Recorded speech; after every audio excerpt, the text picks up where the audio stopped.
irmãos? Saudamos cada um na paz do Senhor. Vamos abrir a palavra do nosso Deus, 2 Crônicas, no capítulo 7. A gente vai ler dos versículos 1 ao versículo 3. 2 Crônicas, capítulo 7, do versículo 1 ao versículo 3. Amém? Vamos achar? Amém. Vamos ler todo mundo junto? Tendo Salomão acabado de orar, desceu fogo do céu e consumiu o holocausto e os sacrifícios, e a glória do Senhor encheu a casa. Os sacerdotes não podiam entrar na casa do Senhor, porque a glória do Senhor tinha enchido a casa do Senhor. Todos os filhos de Israel, vendo descer o fogo e a glória do Senhor sobre a casa, se encurvaram com o rosto em terra sobre o pavimento, e adoraram e louvaram o Senhor, porque é bom, porque a sua misericórdia dura para sempre. Pai, eu quero agradecer a Deus por essa noite, agradecer por estarmos na tua casa, te louvar porque só o Senhor é o nosso Deus. E agora, Pai, em nome de Jesus, esteja Deus ministrando em nossos corações a tua santa palavra, no nome de Jesus. Amém. O nosso irmão Kelso já falou, o povo de Israel, o povo escolhido de Deus, um povo em que tinha, no Velho Testamento, convência de anunciar o Evangelho. Era um povo que tinha a responsabilidade de levar para outros povos o verdadeiro Evangelho.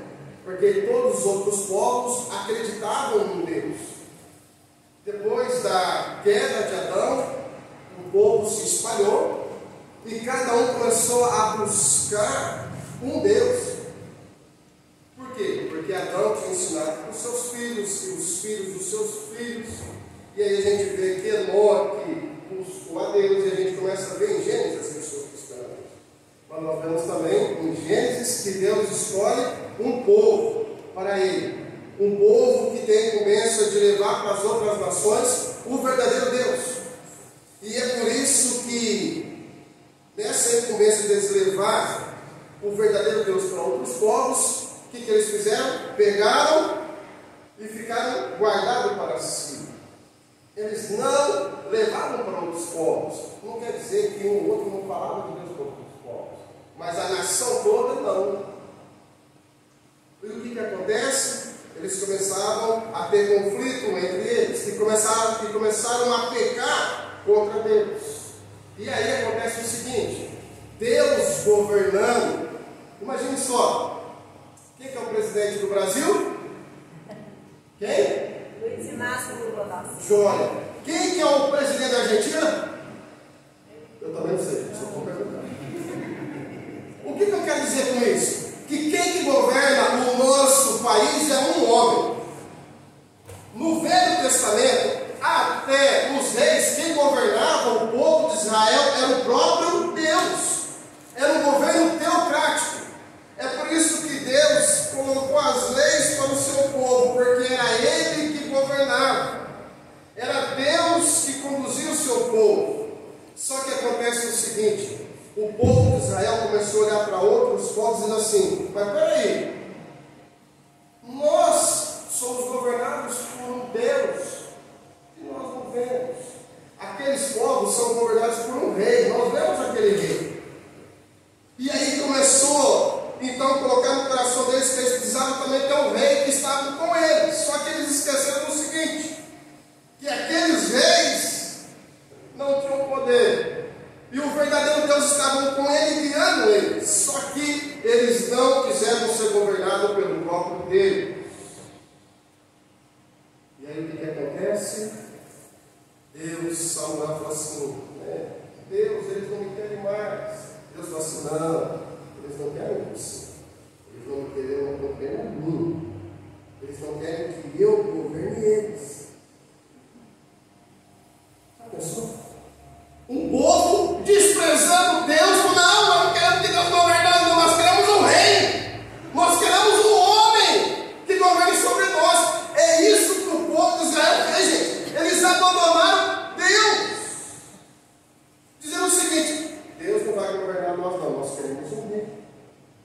E Deus, pela sua misericórdia, pelo seu amor, falou assim: vocês querem? Então tá bom. Então agora, vocês vão ter que cuidar dos reis.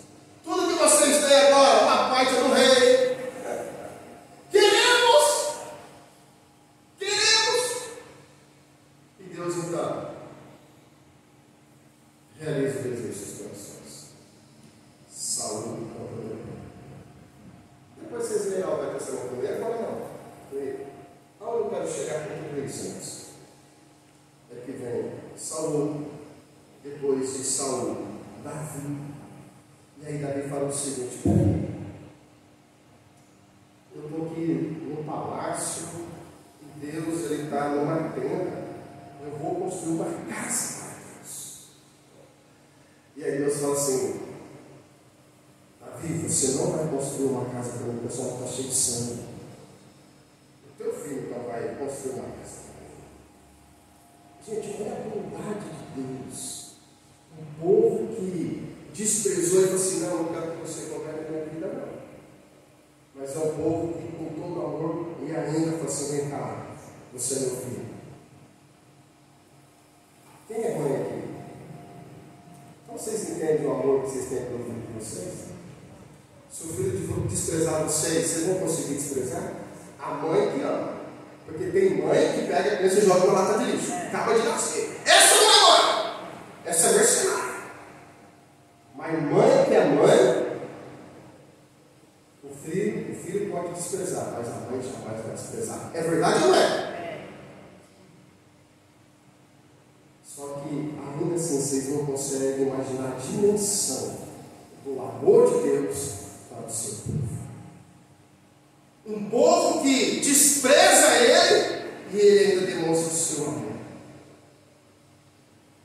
Por isso eu convido vocês a meditar comigo no seguinte tema: na presença do Senhor. Sabe o que acontece? Nós nos encurvamos, porque no versículo 3 fala o seguinte: que Salomão, quando constrói a casa de Deus, a presença de Deus invade a casa, que nós acabamos de ler, a glória de Deus invade a casa.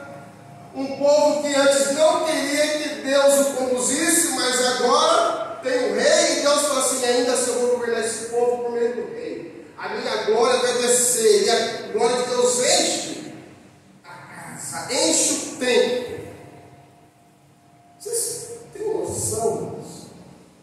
Da glória de Deus encheu o lugar? O que aconteceu com aquele povo? Eles se dobraram, eles se curvaram diante da presença de Deus. O que nós aprendemos?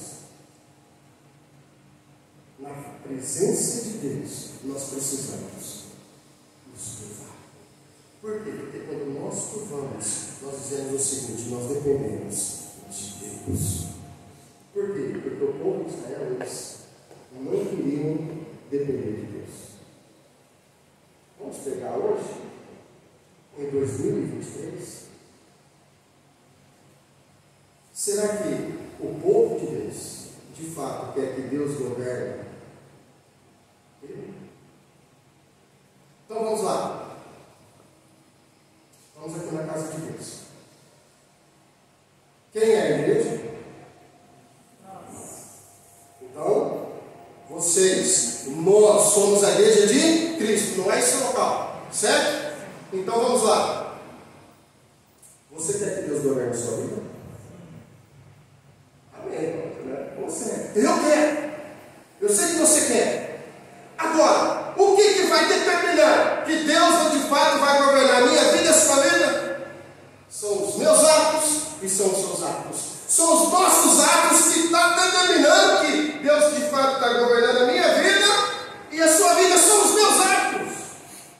Com a boca a gente pode falar que Deus é o meu Deus. Com a boca eu posso falar Deus me governa. Mas os meus atos, só Deus sabe se Ele governa a minha vida. Porque o povo de Israel, um dia falou assim: nós não queremos que Deus governe nós, queremos governar. E hoje, nós dizemos que nós somos filhos de Deus. Mas hoje na escola local, eu falei uma frase e eu fiquei pensando depois. O quanto que a gente ama Jesus?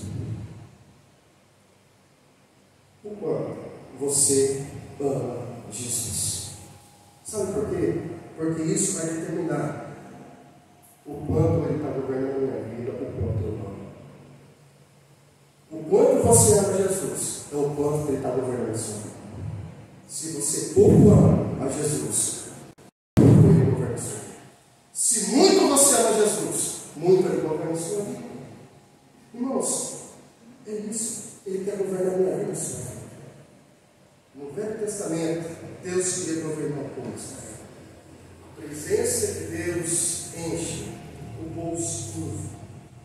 E aí fala que eles o adoram. E aí eles louvam ao Senhor.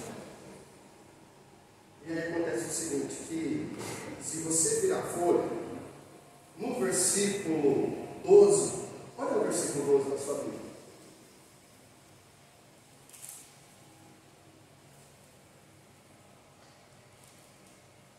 De noite apareceu quem para Salomão?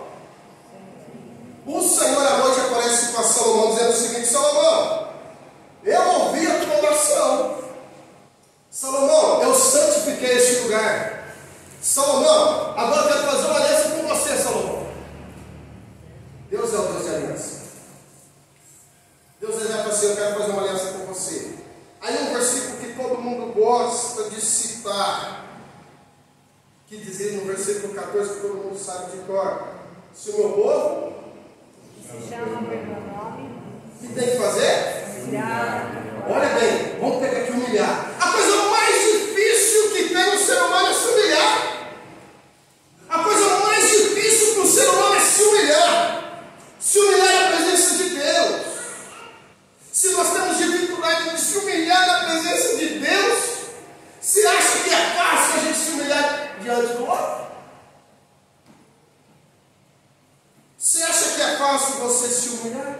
E é por isso que Deus ele vai trabalhar lá no meu coração e no seu coração. Deus trabalha no coração do povo. Ele sabe a dificuldade do ser humano. Por isso que primeiro ele fala: vocês precisam se humilhar. Por quê? Porque a arrogância está no coração do homem. O homem é arrogante. Ou não é? O homem é arrogante. Por isso que Deus ele fala: o homem é soberbo, eu resisto, vocês precisam se humilhar na minha presença. Por isso que Deus ele fala: Salomão, quer fazer uma aliança, não vai, Salomão? O povo tem que aprender a se humilhar. Porque o povo é orgulhoso, o povo é soberbo. Vocês precisam aprender a se humilhar. Por quê? Porque vocês não me queriam. E ainda assim eu quero fazer aliança com vocês, mas com toda essa arrogância de vocês precisam aprender a se humilhar. E é isso que Deus faz com o seu povo. Ele quer que o povo seja humilde. Aí Deus enviou o seu Filho para mostrar para a humanidade, para mim e para você, o que é ser humilde. E aí Jesus, ele dá uma aula de humildade. Jesus dá uma aula de humildade. Jesus ele vai lavar os pés dos discípulos, porque quem que lavava os pés das pessoas eram escravos. Você chegava na casa de alguém, quem ia lavar os pés eram os escravos. Jesus então se humilha como um escravo lavando os pés dos discípulos. Deus fala: vocês precisam se humilhar. Jesus vem e se humilha, um sinal. O que é ser humilde? Irmãos, é fácil você se humilhar com quem você está com raiva. Mas muitas pessoas têm raiva de Deus. Deus não está fazendo aquilo que a pessoa quer. E Deus fala assim: se humilha. Se o meu povo se humilhar, orar, meu povo precisa conversar comigo. Orar, conversar com eles. Irmãos, na sua oração você não está falando palavra comigo. Deus ele quer que você converse com ele do seu jeito. Não existe uma regra. Não existe você falar palavras bonitas no português correto. Não, você tem que abrir, rasgar o seu coração e ser sincero na presença de Deus. É isso que Deus quer. Deus quer que o seu povo se achegue a Ele e converse com Ele. Converse com Ele. Por isso que na presença do Senhor a gente se curva, a gente adora, a gente louva, mas a gente aprende a ser humilde. Na presença de Deus a gente aprende a conversar com Ele. E na presença dele a gente aprende a buscar com todo o coração e com toda a alma, buscar o Senhor e se converter. Irmãos, o que é se converter? É a gente voltar para Deus. É parar de fazer coisas que a gente está fazendo errado e a gente voltar para Deus. Mas nós só fazemos isso quando estamos na presença do Senhor. Porque a glória do Senhor encheu a casa e ele ensina o seu povo. E agora nós temos o Espírito Santo habitando na sua igreja. Nós temos o Espírito Santo habitando na vida de cada um que tem Cristo Jesus. Agora nós temos o Espírito Santo habitando na sua igreja. Então, Ele quer nos ensinar a fazer isso. Aquele que Deus é o Deus de aliança. Ou não? Se o meu povo fizer tudo isso, você é o rei. Se você conduzir esse povo, a minha bênção vai acompanhar. A minha bênção vai acompanhar. Mas, se esse povo desviar, olha o que vai acontecer. Olha o versículo 22. Vamos ler todo mundo junto? Versículo 22. Porque Deus falou assim: eu vou destruir esse povo. Eu vou destruir. Olha o versículo 22. Vamos ler todo mundo junto? Responder-se-lhe-á, porque deixaram o Senhor, o Deus de seus pais, que os tirou da terra do Egito, e se apegaram a outros deuses, e os adoraram, e os serviram.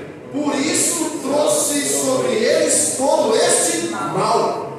Porque Deus permite vir o mal sobre Israel, para o povo voltar para Ele. Por isso que eu gostei do Kelso, orar para Israel. Nós temos que orar para o povo voltar para Deus.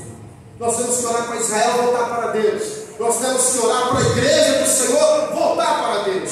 Por quê? Porque a igreja do Senhor não está olhando para Deus. Como Israel desviou seu olhar para Deus, o povo de Deus desviou seu olhar também para Deus. Irmãos, isso é muito sério. A presença do Senhor está na casa dele.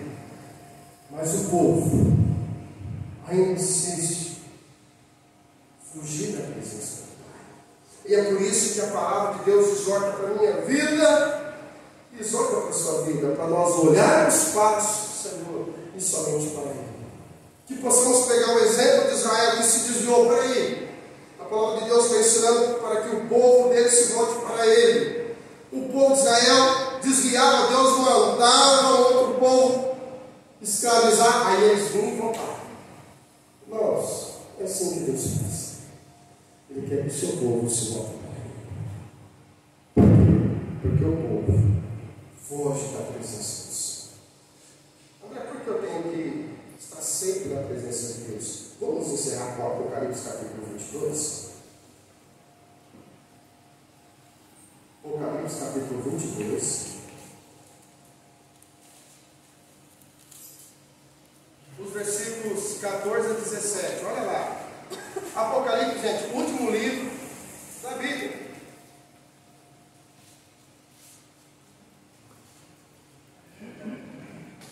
Olha o que vai falar. Capítulo 22, versículo 14. Se você, como povo de Deus, aprendeu a viver na presença dele, você que fala assim: não, Jesus é o Senhor da minha vida, eu vou andar na presença de Deus, vou me curvar, eu vou adorar, eu vou louvar, eu vou me humilhar, eu vou me arrepender dos meus pecados, eu vou voltar para o Senhor. Versículo 14: bem-aventurado aqueles que lavaram as suas vestiduras no sangue do Cordeiro, para que lhes assista o direito à árvore da vida e entrem na cidade pelas portas. Vocês que foram lavados pelo sangue do Cordeiro, deixou Cristo conduzir suas vidas, entram para o gozo celeste. Mas, porém, ficam os cães, os feiticeiros, os impuros, os assassinos, os idólatras, todo aquele que ama e pratica mentira. Eu, Jesus, enviei o meu anjo para nos testificar essas coisas às igrejas. O Espírito e a noiva dizem: vem. Aquele que ouve, diga: vem. Aquele que tem sede, venha. Aquele que quiser, receba da graça a água da vida. Amém? Que você possa deixar Deus, Cristo, conduzir a sua vida. Que a partir de hoje você vai ser o governador. Eu sei que estou no Brasil. Eu sei que no Brasil nós temos as autoridades, que nós devemos orar por elas, que a palavra do Senhor fala, nós orarmos pelas autoridades. Então eu preciso orar pelas autoridades. Senhor, me ensina a orar pelas autoridades. Mas o Senhor não pode. Que Cristo possa ser o seu, que Cristo possa governar a sua vida, para a honra e para a glória do Senhor. Amém? Amém? Vamos fechar os nossos olhos? Vamos lá. Pai, nesse momento, Deus, em nome de Jesus, eu quero agradecer porque a Tua palavra nos traz vida e vida eterna. Agradecer porque o Senhor que nos traz um caminho no qual nós devemos seguir, que é Cristo Jesus. Ensina-nos, ó Pai, como devemos proceder no nosso dia a dia. Pai, que possamos fazer a diferença neste mundo. Que de fato a Tua igreja possa ser luz e possa ser sal nesse mundo. Toda honra e toda glória pertence ao Senhor. Em nome de Jesus.